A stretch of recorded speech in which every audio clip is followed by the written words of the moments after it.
오늘 저는 누가복음 2장 40절에서 52절 말씀을 가지고 어린이는 우리의 미래. 할렐루야. 어린이는 우리의 미래입니다. 할렐루야. 오늘은 어린이 주일입니다. 어린이는 이 나라의 보배이고 하나님 나라의 보배입니다. 어린이는 이 나라의 희망이고 하나님 나라의 희망입니다. 하나님이 어린이를 우리에게 선물로 주셨습니다. 할렐루야. 그리고 하나님이 어린아이들을 축복하십니다. 또한 어린이는 우리의 자녀일 뿐만 아니라 또한 하나님의 자녀입니다. 믿습니까? 어린이는 가정의 미래이고 희망입니다. 할렐루야. 그래서 저는 모든 어린이들을 축복합니다. 이 땅에 고귀한 생명을 가지고 태어난 이 어린이들이 인간으로서의 존엄성과 그리고 권리를 보장받고 건강하게 지혜롭게 자라기를 예수 이름으로 축복합니다. 할렐루야. 루터의 스승 투르트 페터는 이렇게 말합니다. 나는 지금 어린아이들을 가르치는 것이 아니라 장래의 위인 학자 성자를 가르치고 있다라고 그렇게 말하였습니다. 이 사람은 아이들의 장래성을 보고 말한 것입니다. 지금 우리에게 또 마찬가지입니다. 아이들은 미래의 교회 일꾼이고 미래의 이 나라의 일꾼입니다.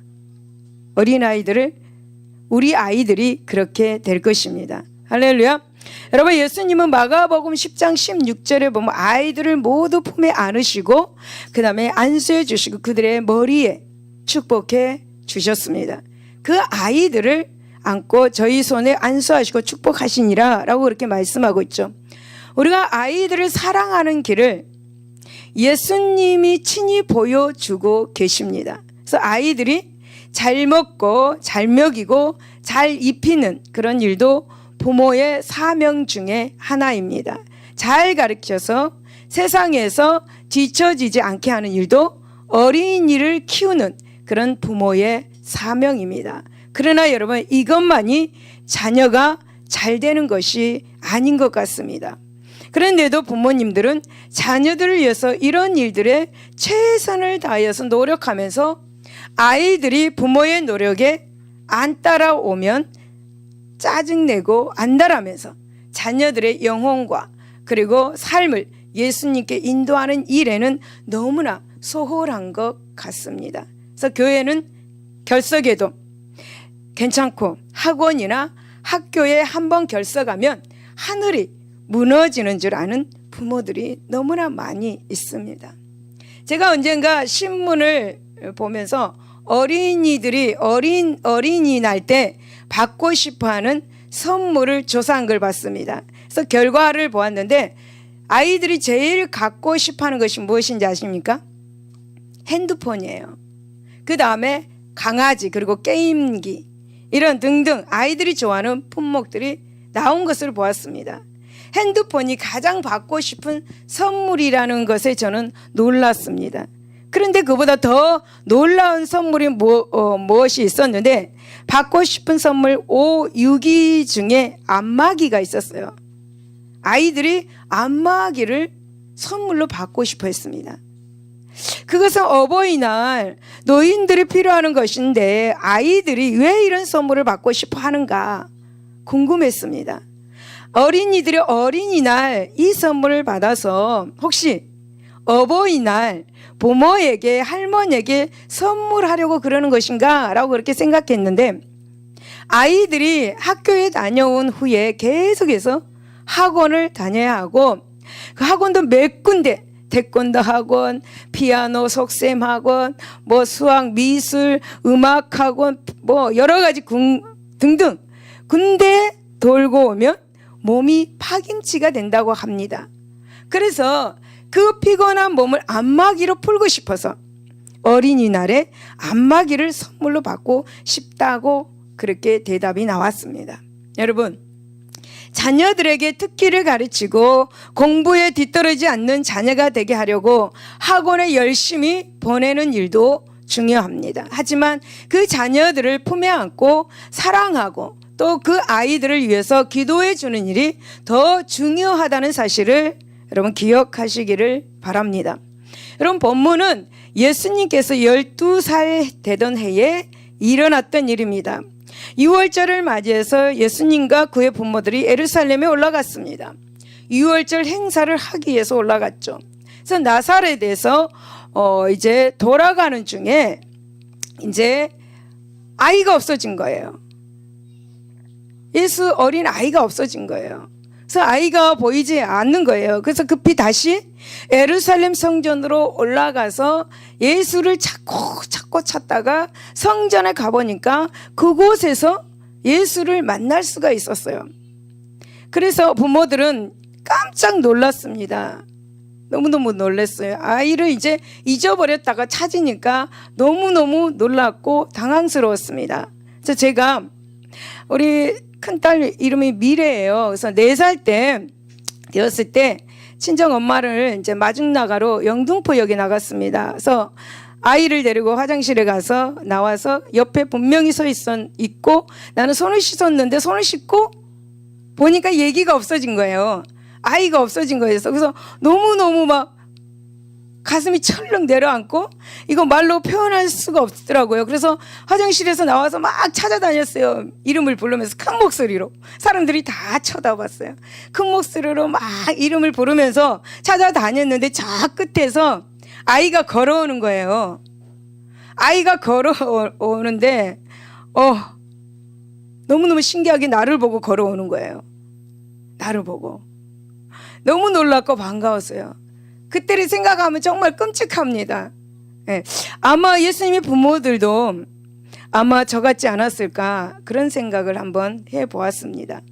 예수님의 부모님은 놀랍고도 반가운 마음에 누가복음 2장 48절에 아이야 어찌하여 우리를 이렇게 하였느냐 보라 내 어머니와 내가 근심하여 너를 찾았다 라고 그렇게 말합니다. 그러니까 예수님께서는 이렇게 대답합니다.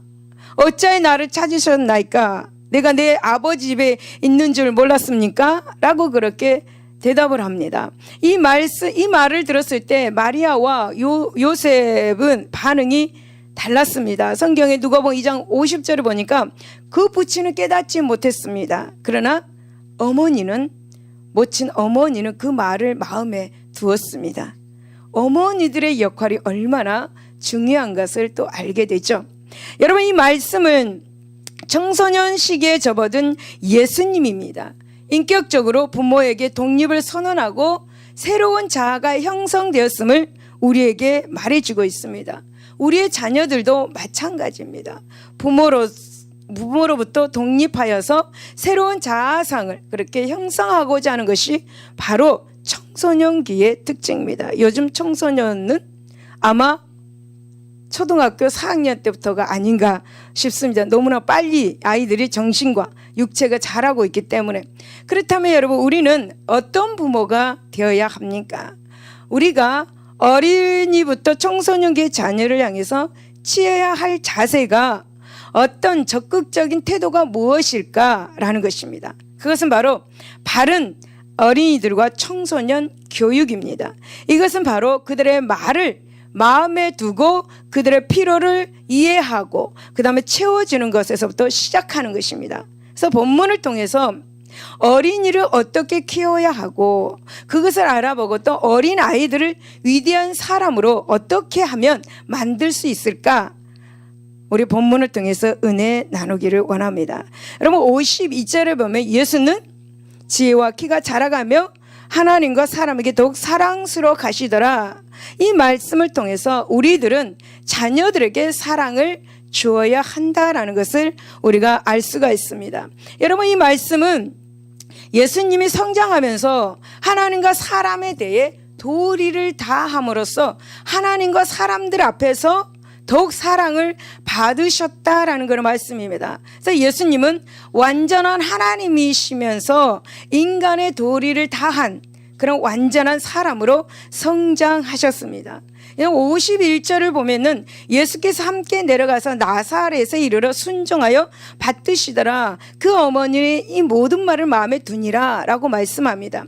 이것은 부모에 대한 자식으로서의 도리를 다 했다라는 것이죠. 그래서 예수님은 하나님 아버지와 육신의 아버지와 부모와 또 많은 사람들에게 사랑을 받으면서 자라나셨습니다. 여러분, 우리 자녀들도 하나님과 많은 사람들에게 또 부모에게 사랑받고 자라야 될 줄로 믿습니다. 할렐루야. 여러분, 우리의 자녀들이 많은 사람들에게 사랑받기를 원하십니까? 예, 사랑받기를 원하신다면 기도하시기를 바랍니다.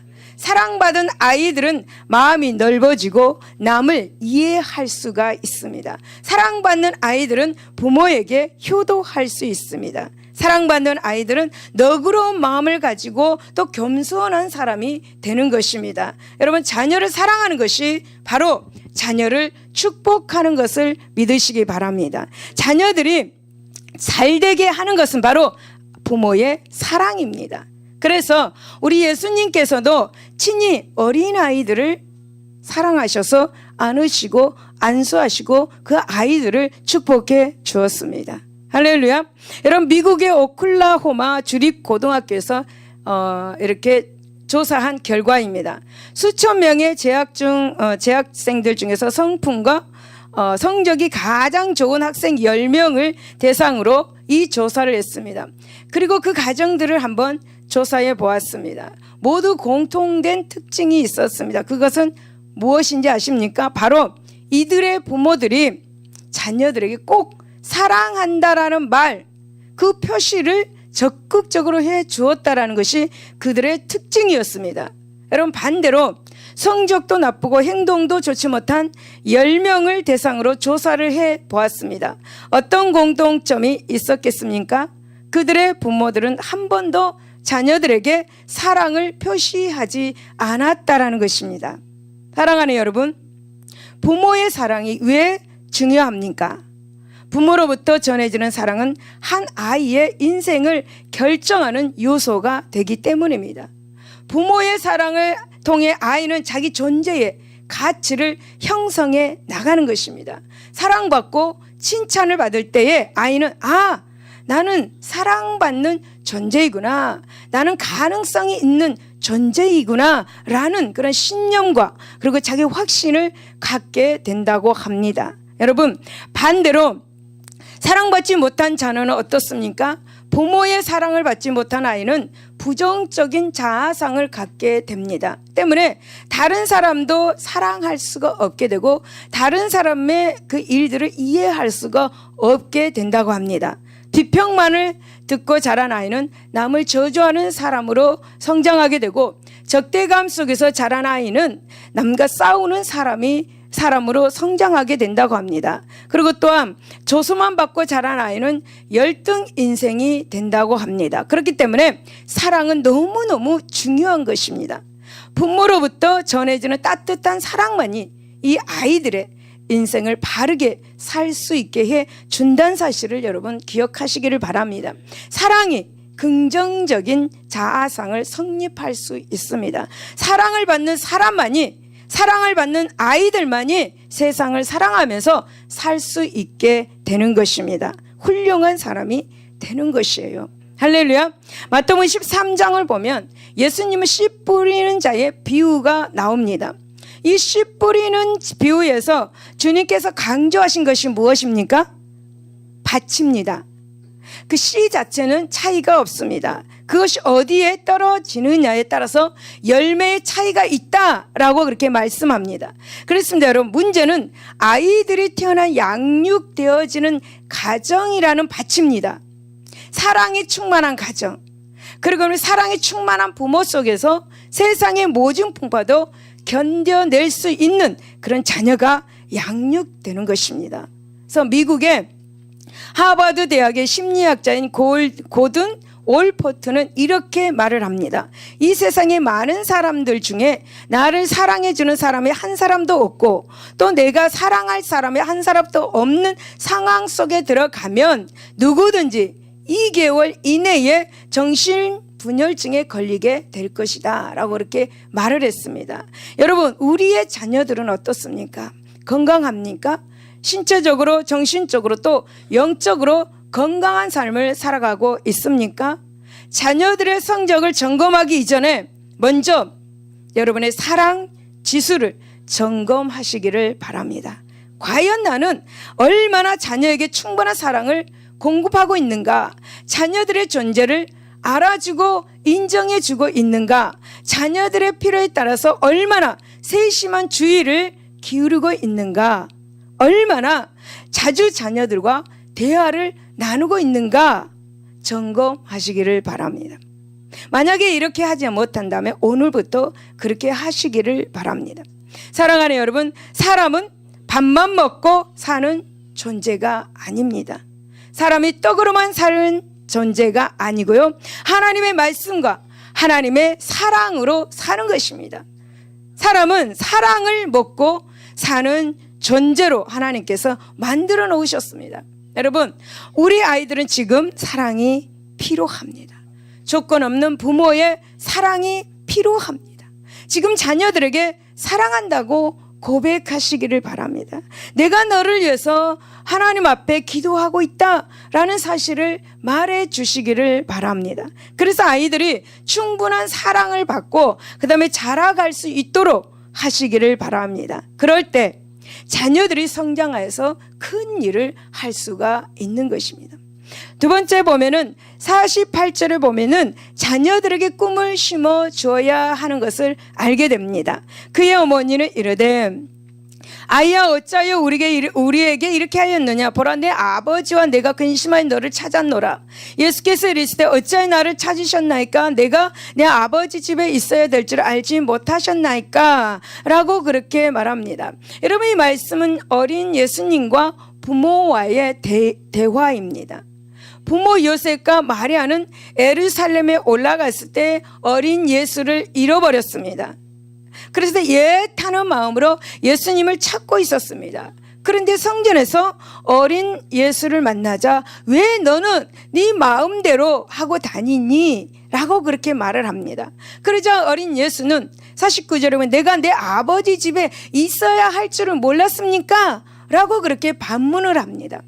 여러분, 우리는 이 어린 예수님의 반문을 통해서 예수님께서는 어려서부터 그 자신의 정체성과 사명에 대해 알고 있었는지를 우리가 알게 되고 짐작할 수가 있습니다. 여러분, 요셉과 마리아는 어린 예수를 데리고 해마다 6월절이 되면 예루살렘으로 절기의 갈례를 따라서 올라갔습니다. 부모는 해마다 이 6월절을 지키러 올라가면서 신앙에 대한 이야기를 수없이 이 아이에게 했을 것입니다. 어머니 예수의 마음에 못이 박히도록 하나님의 말씀을 이야기해 주셨을 것입니다. 예수의 부모는 이 어린 아이에게, 이 예수에게 꿈을 심어 주었다라는 거예요. 신앙 안에서 하나님의 말씀을 수없이 이야기하면서 그 하나님의 말씀으로 꿈을 심어 주었다라는 것이에요. 하나님의 나라의 꿈을 그 어린 예수에게 심어 주었다라는 것입니다. 사랑하는 여러분, 우리 자녀들에게도 꿈이 있어야 합니다. 꿈이 있어야 합니다. 어릴 때부터 부모는 아이들에게 꿈을 발견해서 그 꿈을 이뤄갈 수 있도록 기도해 주어야 합니다. 여러분, 어린이와 청소년기의 특징은 비교 의식이 싹 트는 시기입니다. 10대가 되면 자신들의 용모와 그리고 학교 성적 그리고 가정 환경을 남들과 비교하기 시작합니다. 이런 비교 속에서 남들보다 열등한 부분들을 고민하게 되죠. 여러분, 오늘날 청소년 자살의 그 대부분의 원인이 무엇인지 알고 계시죠? 바로 비교 의식 속에서 나오는 열등감 때문입니다. 자신의 용모가 아름답지 못하기 때문에 비관합니다. 자신의 성적이 친구보다 좋지 못하기 때문에 비관합니다. 자신의 환경이 가난하다는 그 이유로 비관합니다. 여러 가지 요인으로 얻게 되는 이 열등감 때문에 자꾸 다른 나쁜 생각에 충동이 일어나는 것입니다. 그러면 어떻게 하면 이 비교 의식을 극복할 수가 있을까요? 아이들에게 무엇을 심어 주어야 할까요? 바로 말씀 안에서 꿈을 심어 주어야 합니다. 꿈을 심어 주어야 합니다. 현실에 안주하는 것이 아니라 노력하는 자에게 무한한 미래가 열려 있다라는 사실을 아이들에게 가르쳐 주어야 되는 것입니다. 부모는 아이들에게 미래에 대한 소망을 가질 수 있도록 만들어 주어야 하는 것이 바로 부모입니다. 비록 현재는 여러분 가진 것이 없고 주어진 것도 남보다도 적을 수 있습니다. 그렇지만 최선을 다할 때 아이들의 운명이 얼마든지 달라질 수 있다라는 가능성을 아이들에게 가르쳐 주어야 합니다.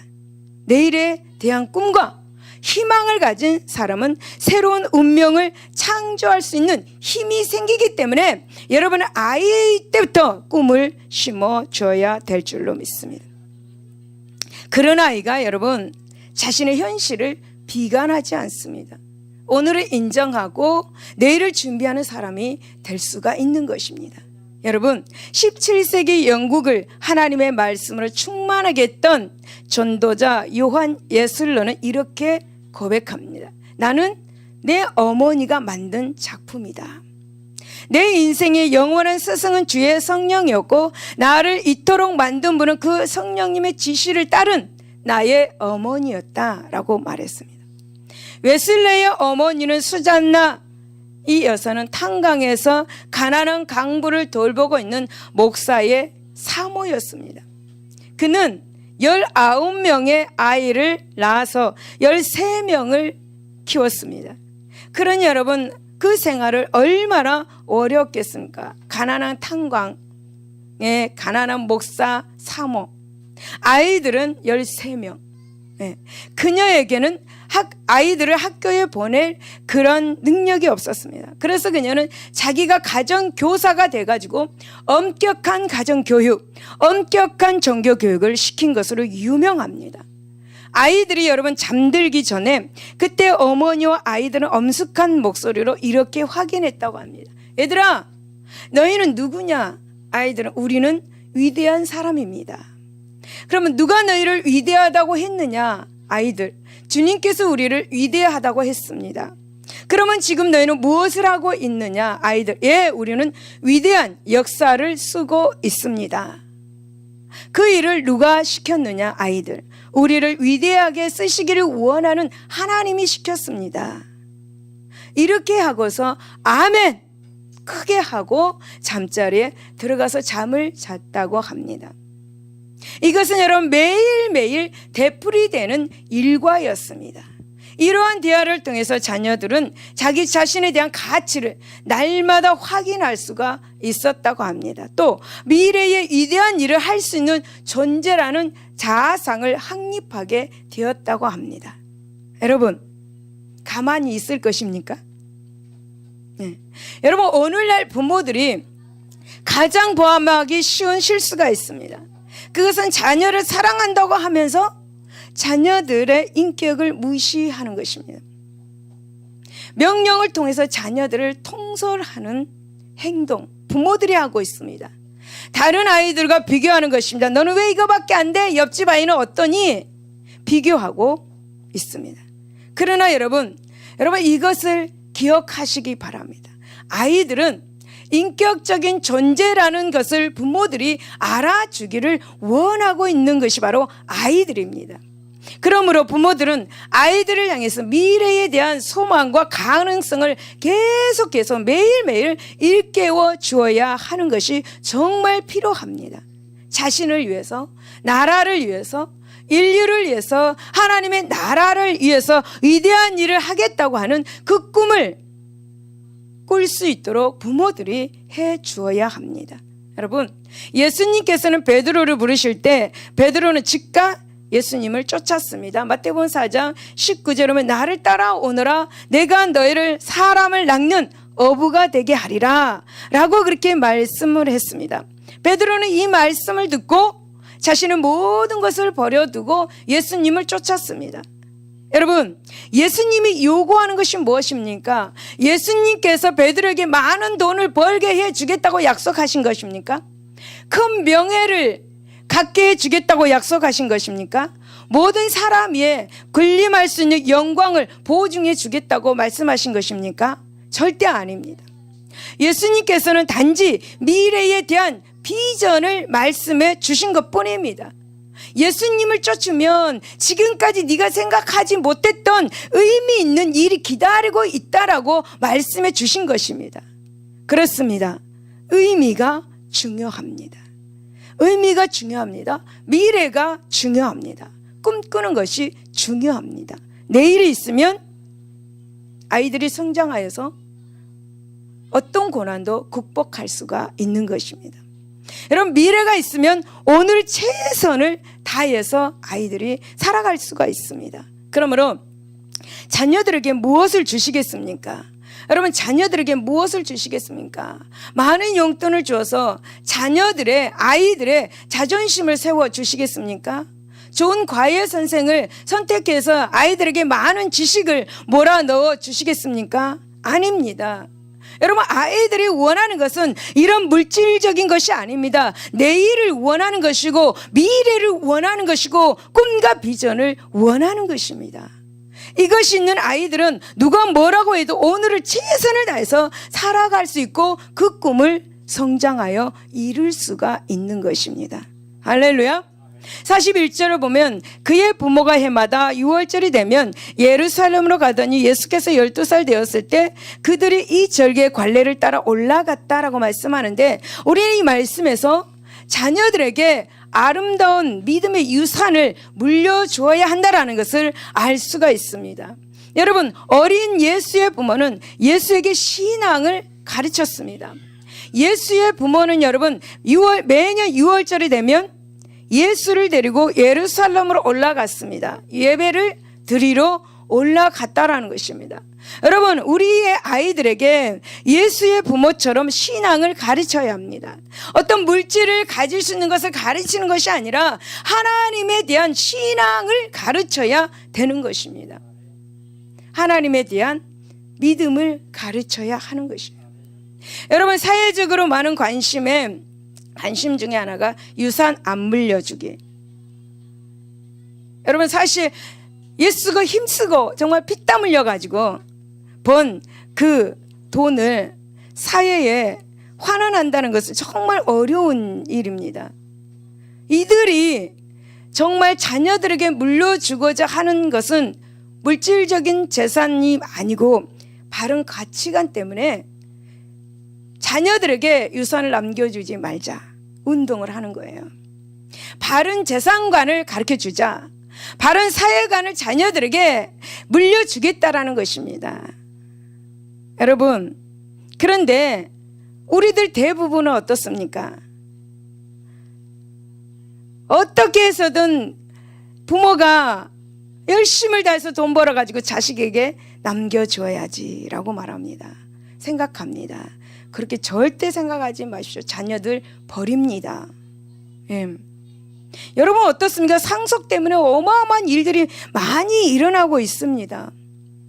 우리 대부분은 어떻습니까? 자신도 모르게 눈에 보이는 것에만 치중하고 있습니다. 자녀들이 무엇을 생각하고 있느냐보다는 무엇을 이루느냐에 더 신경을 쓰고 있습니다. 얼마나 노력했느냐는 것보다 몇 등을 했느냐라는 것에 더 관심을 가지고 있죠. 어떻게 성취했느냐 보다는 무엇을 얻었느냐에 더 큰 가치를 두고 있는 현 시대의 부모님들입니다.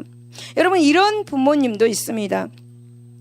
아이들에게 어릴 때부터 이렇게 말합니다. 너는 커서 엄마를 잘 보살펴야 돼. 부모를 잘 보살펴야 된다.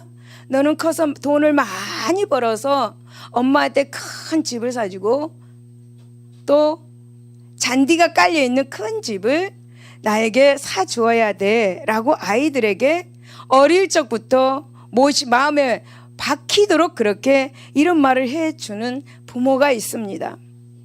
그런데 그 아이는 어느 정도 청년이 되었을 때 그 부모의 말에 부담감을 갖고 있었습니다.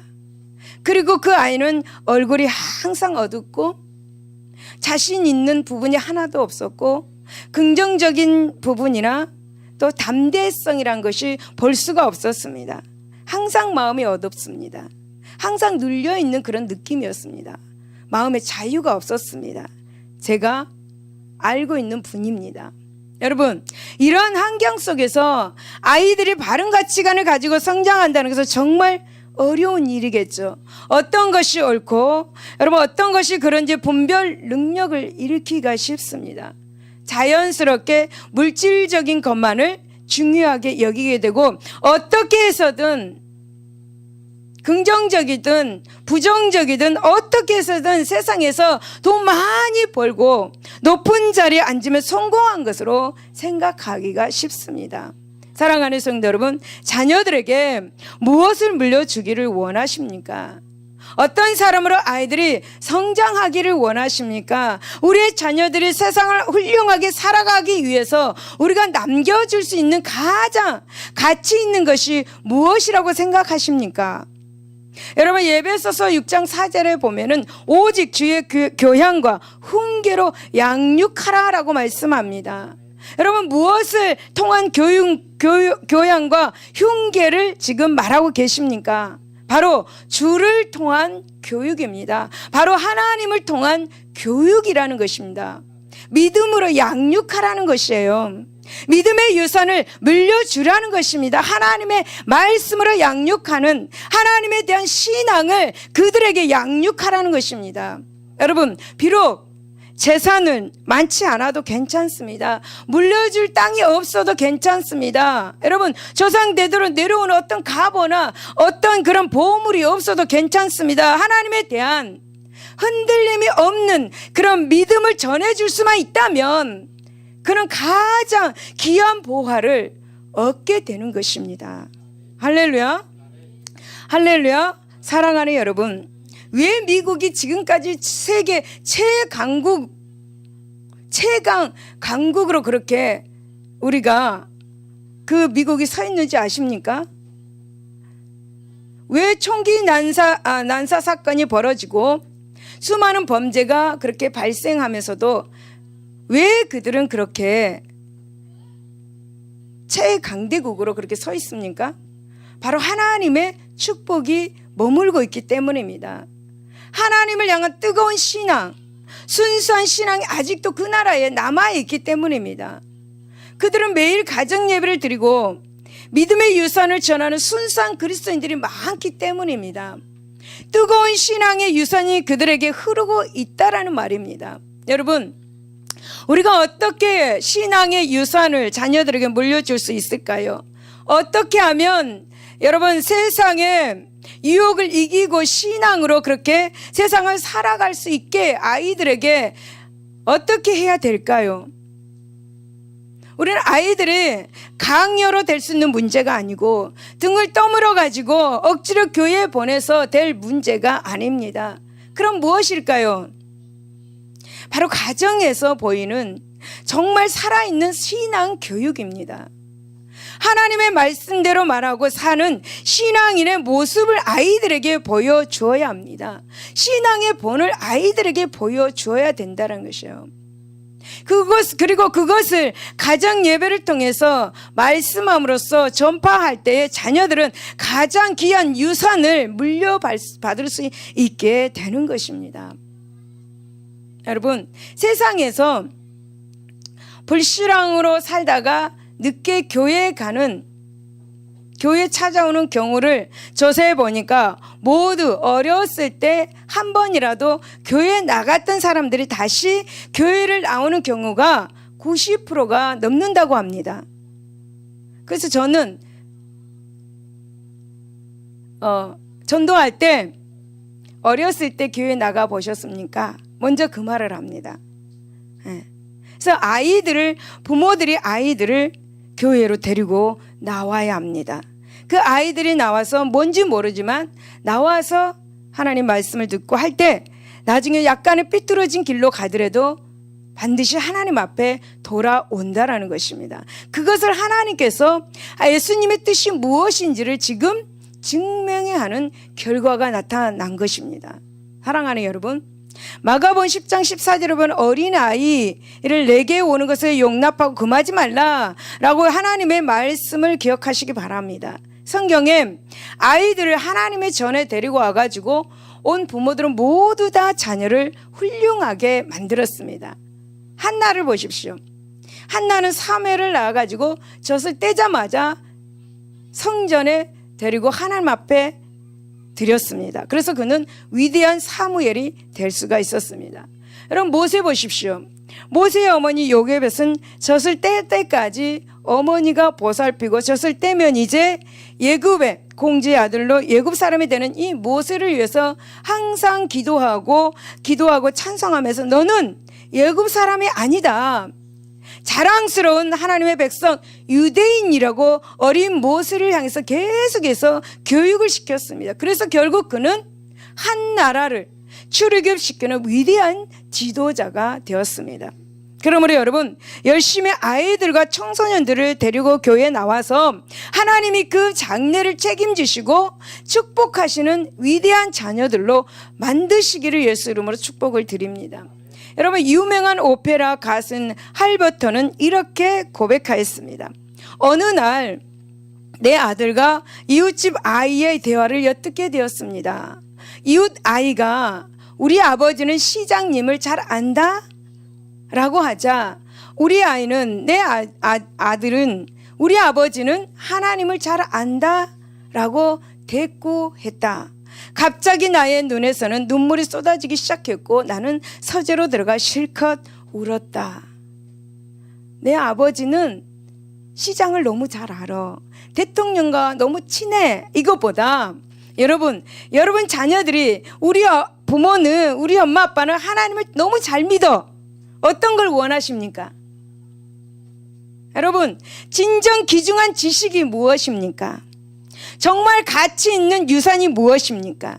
하나님을 아는 지식입니다. 하나님에 대한 신앙입니다. 우리는 비록 대통령은 알지 못하고 시장은 알지 못하지만 하나님은 알고 있습니다. 그리고 그 하나님께서 사람의 삶을 인도하시고 그리고 영원한 생명에 주시는 부님도 알고 있습니다. 우리 모두 부모님들은 알고 있습니다. 사랑하는 여러분, 우리 자녀들에게 이 하나님을 전합시다. 그 하나님 안에서 세상을 살아갈 수 있도록 믿음의 본을 보입시다. 그리고 하나님께서 주시는 축복이 우리 어린 아이와 청소년들에게 임할 수 있도록 기도하는 저와 모든 부모가 되시기를 예수 이름으로 축원을 드립니다. 할렐루야. 결론입니다. 여러분 많은 사람들은 오늘의 아이들을 보고 어떻게 말합니까?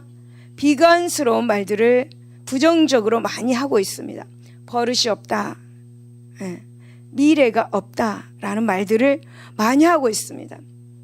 그러나 여러분 그들의 미래는 곧 한 가정의 미래이고 한 나라의 미래이고 하나님 나라의 미래이고 이 세계의 미래입니다. 여러분 이것뿐만이 아니라 여러분 하나님 나라의 미래인 것입니다. 아이들이 단지 기성세대와 많은 차이를 가지고 있다고 해서 아이들을 이방인 대하듯이 해서는 안 될 것이고요. 우리들은 더욱 아이들을 이해하고 아이들의 생각을 귀담아 들으려고 노력하는 부모가 돼야 되고 또 사랑과 관심을 가지고 그들을 바라보는 부모들이 돼야 될 줄로 믿습니다. 우리 아이만이 아니라 옆에 있는 아이, 세계의 모든 아이들에게 사랑과 관심을 가지시기 바랍니다. 이웃의 아이들에게 사랑을 주면 내 아이는 모든 사람들에게 사랑을 받고 자라난다는 사실을 여러분 기억하시기를 바랍니다. 여러분 아이들의 무한한 가능성을 열어주고 펼칠 수 있도록 여러분들이 도와주시기를 바랍니다. 그리고 무엇보다도 하나님의 뜻 안에서 정직하고 성실하게 살 수 있는 믿음의 유산을 물려주는 일에 최선을 다하는 부모님들이 되시기를 바랍니다. 이러한 노력이 우리들 가운데 있을 때 오늘의 어린이와 청소년들은 더 밝고 미래지향적인 그런 많은 좋은 훌륭한 열매를 맺게 된다는 사실을 믿으시기를 예수 이름으로 축원을 드립니다. 기도하겠습니다.